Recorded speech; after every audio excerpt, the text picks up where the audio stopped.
Hello there. Sometimes in Starfleet it feels like you're the only ship in the quadrant. We've all seen the reports. The Enterprise is the only ship in range to intercept the strange phenomena approaching the Sol system, and the destruction of humanity is just a breath away. And the only thing standing in the way is one starship in the entire sector. We all know that this isn't reality. In truth, there would be many ships in the area, but we can assume that, like any organisation, a good number of the ships are in for refit. They're not in a space-worthy condition.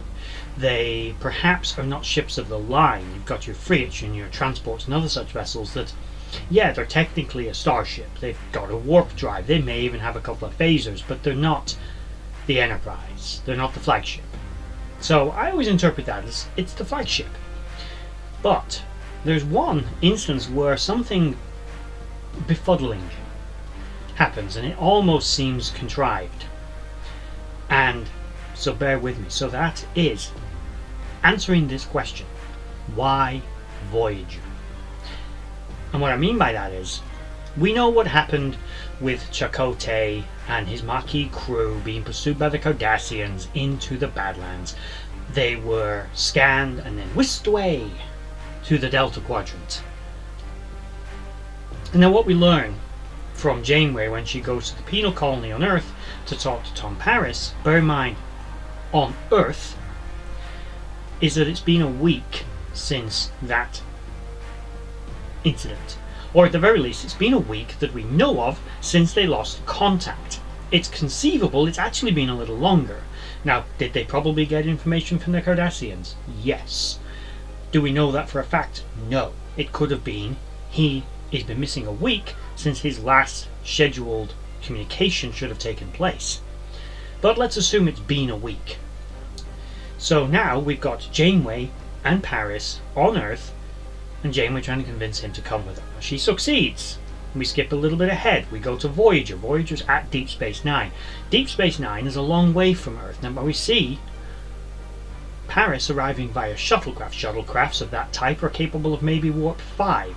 Now let's assume that he was actually transported by a bigger starship and it was just dropping the shuttle off in the area. The shuttle belongs to Voyager, perhaps.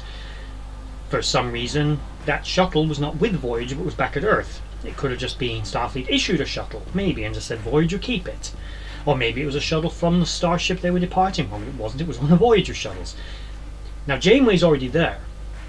That raises the instant question of, why did Voyager leave Earth and go to Deep Space Nine only to have to wait then for Tom Paris to arrive? Why not just wait for him at Earth?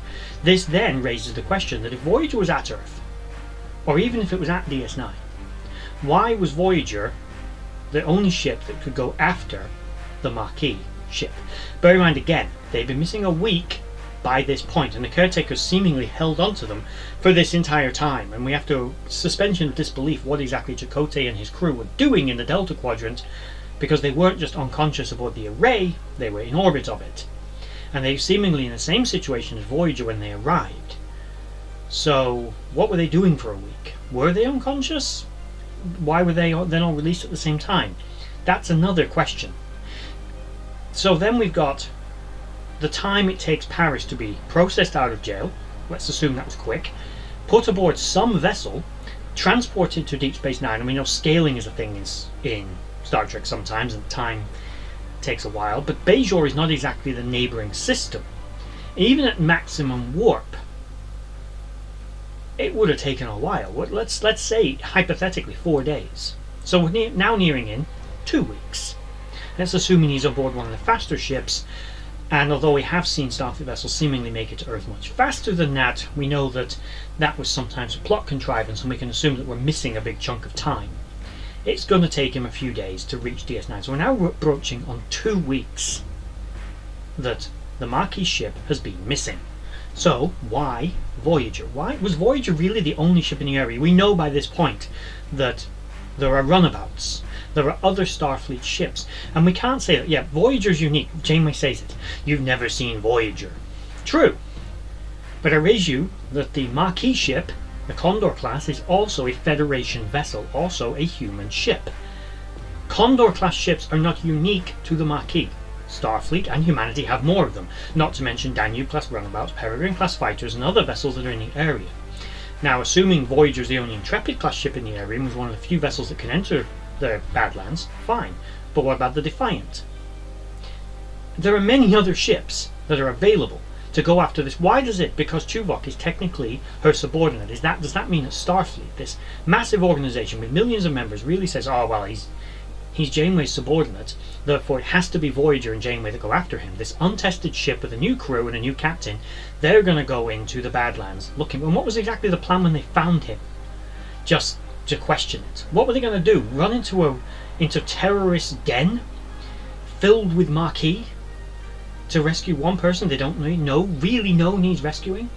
When Tuvok signed up for that assignment, he knew what he was getting into. Plausible deniability, possibly left behind. We know that we don't theoretically want to leave a man behind, but when you're undercover in a terrorist cell, things happen. You don't want to blow his cover by sending in a ship of the line like the USS Voyager. So why Voyager? Why send Voyager at all? The whole thing seems a little strange. Then there are other scenarios. Just how long were they waiting around? We know, for example, Harry Kim was on duty when Paris came aboard the ship. He went on duty, and then later Paris is in the mess hall and Harry's there. Now, assuming that's his break, that means he's halfway through a duty shift, which is probably about 8 hours. So that's maybe 4 hours in. And they're en route. How long does it take to get from DS9 to the Badlands? That's more time. They could have easily sent runabouts in this time. And Harry would not be needed on the bridge. Was it the end of his duty shift? There's little things like that that kind of crop up as questions for me as to how much time is actually passing here. How much time have they wasted before sending a ship into the Badlands to then even just begin to search? Yeah, they've got Paris who can maybe direct them to a few Maquis hideouts. They don't know that Tuvok's at any of them, or that he's alive. All they're doing is giving away the fact they've turned by the first Maquis base. They look for Tuvok. He's not there, but he's at another base, and instantly these Maquis are like, hang on, they're looking for that Vulcan dude. He's a spy. Just saying. So to summarize, there are no other ships in the area. Admittedly, bigger ships can't get in. So an Excelsior class, Miranda class, maybe Galaxy class ship in the area, fine. They can't enter the Badlands. But there's no other small ships. The Defiant, the Runabouts, other vessels. We know freighters and other ships can get in there. More important than that, Tuvok is not the only Starfleet informant, the only Starfleet undercover operative within the Maquis.